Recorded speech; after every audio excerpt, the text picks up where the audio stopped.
Donc aujourd'hui, la manœuvre correspondait à la simulation d'un feu d'appartement. On a travaillé dans un caisson, c'est un caisson accident thermique qui permet un petit peu de visualiser ce qu'on pourrait rencontrer en intervention lorsqu'on intervient pour un feu d'appartement ou un feu de maison.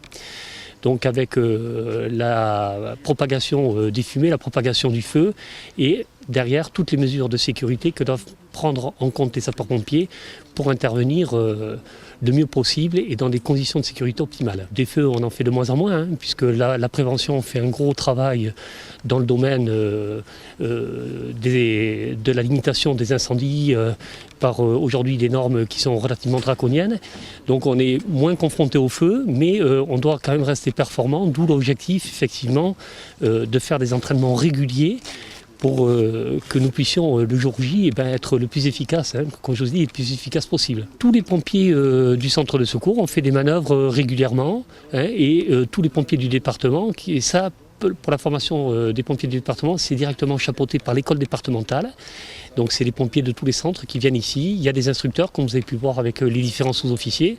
Ils sont instructeurs et ils font des passages dans ce caisson régulièrement et tous les ans pour pouvoir habituer tous les gens à être confrontés à ce genre de situation. Là, on peut monter facilement, là près du foyer, on est facilement à 700 degrés. Pour le grand public, s'ils ont effectivement la possibilité de partir, il faut qu'ils partent, qu'ils aillent se mettre en sécurité. Et si on va prendre typiquement le feu qu'on peut avoir dans un appartement, si effectivement c'est un feu qui n'est pas dans l'appartement mais qui est dans la cage d'escalier et qu'ils n'ont pas la possibilité de sortir, il faut qu'ils restent confinés chez eux. Ça c'est très important parce que s'ils prennent le risque de pénétrer dans la cage d'escalier qui est en fumée et d'essayer de sortir, le problème c'est qu'ils vont inhaler des fumées, ils vont inhaler des gaz toxiques et on va les retrouver souvent dans les escaliers inanimés. Donc en règle générale, si la cage d'escalier est en fumée, on reste confiné chez soi. Si la cage d'escalier est neutre de toute fumée, à ce moment-là, et qu'on a vraiment la possibilité de dégager et de sortir à l'extérieur, on le fait. Plus le feu va être intense, après, ce plafond de fumée, il est mobile, donc il continue à progresser, et au fur et à mesure, ce plafond, il va descendre.